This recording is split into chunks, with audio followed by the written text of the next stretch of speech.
Good morning, welcome back. This is Daybreak and thank you for staying with us. The hashtag on X is Citizen Daybreak. The SMS code is 22422 at Citizen TV Kenya and at Ayub Abdikadir.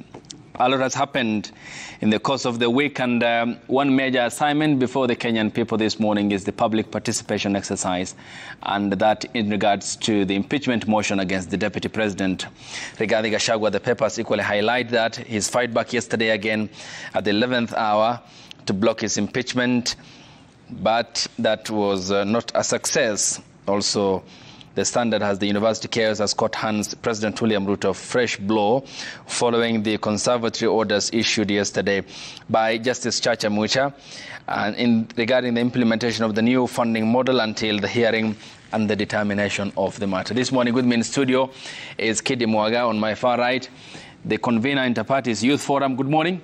Good morning, Ayub. Much appreciated. Thanks for your time. Angel Mbudia is the chair lady, Jubilee Party Youth League. Good morning. Good morning, Ayub. Thank you for your presence here. Joshua Okayo is the president, the Kenya School of Law. Good morning, Wakili. Good morning, Ayub. And Mr. President. Pleasure. Thank you as well. Ivy Mushoki is Global Youth Parliament East Africa Coordinator. Good morning, Ivy. Good morning, Ayub. A lot has happened, and this must be an area of concern for you young Kenyans, for us young Kenyans. Let's begin with what's kick-starting today across the 290 constituencies to seek the views of Kenyans regarding the impeachment motion against the Deputy President, Rigathi Gachagua. Kidi Mwaga, is this a realization that no exercise can be undertaken relating to governance issue without the input of the Kenyan people, and how consequential will this be? Thank you, Ayub. Public participation should be at the core of our governance, particularly as one of the principles of governance provided under Article 10. Mm-hmm. But the tragedy is that for a long time, public participation has just been that, a box to be ticked, while that which the political class have set out to do usually prevails. We were here when we had the Security Amendment Laws of 2014, mm-hmm. and we all remember the tragic turn it took. We remember the Finance Bill 2023 and the tragic turn it took. And we remember the Finance Bill 2024. However, in this instant moment, I am glad that Kenya Kwanza, in its wisdom, or lack of it, has decided that they are getting rid of the man they gave us as a second in command. Because again, I must say, possibly I'm going ahead of myself, but I must say this, that in a proper political setup, we would not have had a man of the stature of the Deputy President rising to that level in governance. Why am I saying that? Emergence of Deputy President Rigathi Gachagua in 2022 general elections was a bad sequel to a tragic play that the political establishment have played since 2013. Because remember that in 2013, how the then, what you call Kibaki's state, remobilized Kenyan political setup to be a referendum about the ICC. Mm-hmm. And then it ushered us into the 10 years of Jubilee. I am waiting to hear how proud my sister Angel is proud of the 10 years of Jubilee, but then it is that which led us here. In a proper political setup, one of the things a responsible political party should have done, remember that at that point in time, and I'm not saying that he was guilty then, that there were serious allegations against him. There were monies that had been frozen under suspicion that the Deputy President, even then as a candidate, was having those allegations raised against him. A proper political party should have said that Kando, finish this, then come back. That UDA party, in its wisdom, decided to clear him as their running mate. And then, less than 24 months later, they're saying that he is unfit. In my view, I think speaks to their lack of judgment. Okay. Thank you. Yeah. Angel, what do you make of all this and getting to the people and the changing of the goalposts, especially in the context of the Nyeri County MPs, the three, Geoffrey Wandeto, John Kagushia, and the woman MP Rahab Mukami, who said, we have listened to the people and it's not going to be the position we held in Parliament when we appended our signatures to that impeachment motion against the Deputy President. How will the Kenyan people play the significant role here of whatever may happen before the National Assembly on Tuesday? I think that I'm impressed looking at how the MPs are so determined to dot their I's and cross their T's, yes. Because this is what it looks like when a country is deliberate about realizing a goal. If we did this with our health sector, our education sector, our security, we would have a much better country. I was shocked yesterday when I was watching the news, and one of the ads that were coming up were tangazo, kesho kuna public participation, yes. Tupatane in these 47 counties with specific places and town hall spots where people should gather to exercise their public participation right, because given that as the precedence that has been given by the other politicians who have been impeached, they just want to make sure that they close all those loopholes. Yeah. I'm impressed to see that this country can actually do very incredible things given the opportunity, or having the deliberatedness to want to actually have a better country. Because if they want to take this man home, there are so many other things that we can actually put on the table of Parliament to discuss instead of discussing Gachagua's impeachment. I think that this is totally uncalled for. This is not the time to discuss Gachagua's impeachment. In my view, I think both Ruto and Gachagua should go home because they have not given us the fullness of our expectations when they were elected in August 2022. Secondly, I think we need to go back and quantify what is public participation, because the qualitative aspect of it is there. It's clear that we need to capture the views of people, but quantitatively, what do you mean?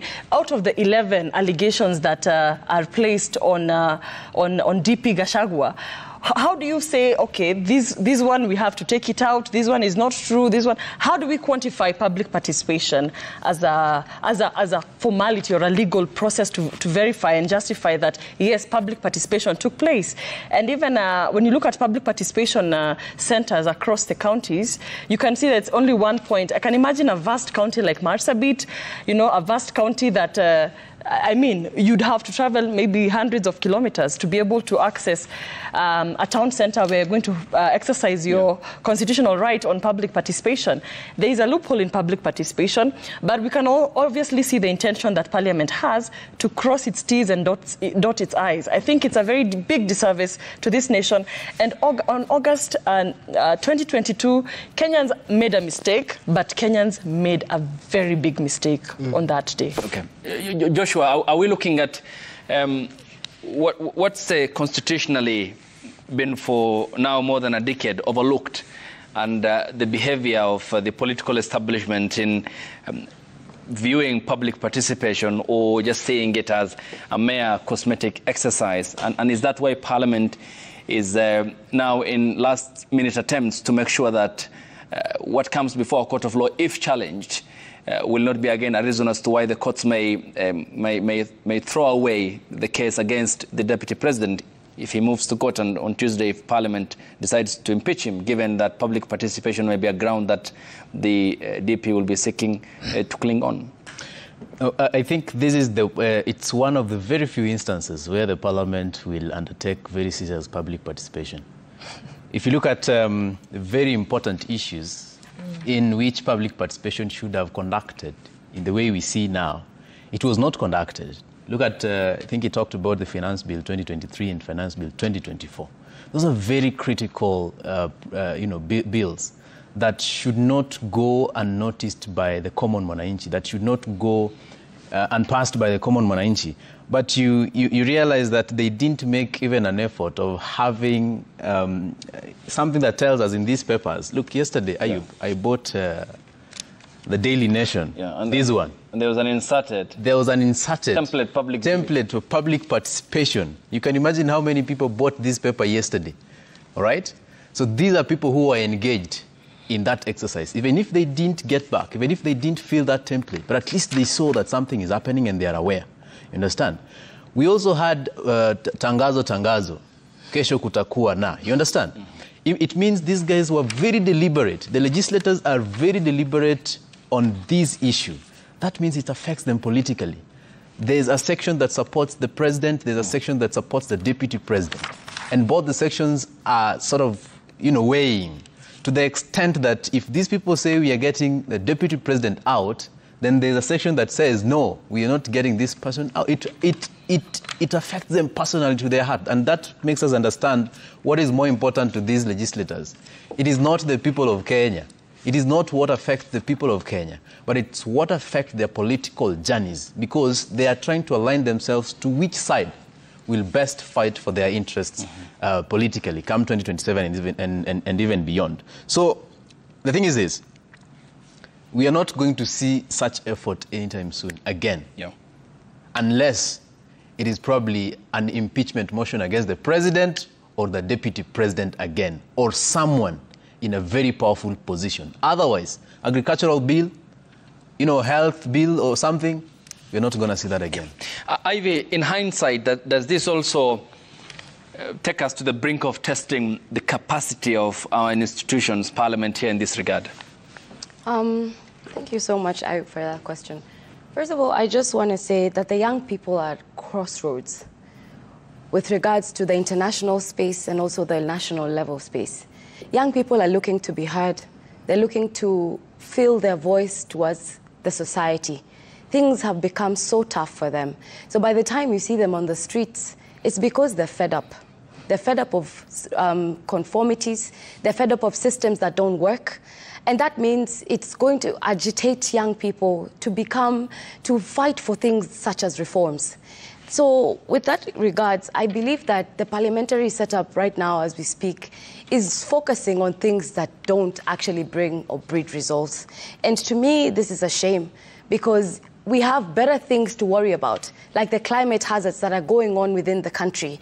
We just recently had the floods, and they affected so many people. People were displaced. Climate hazards are actually rising. The sea levels are rising. So much is happening with regards to how we can be able to better our lives. What are we doing with regards to reforms? How are we reforming our nation? What are the aspects, or what is the agenda that actually our parliamentarians should be pushing, rather than what we are pushing right now as an agenda?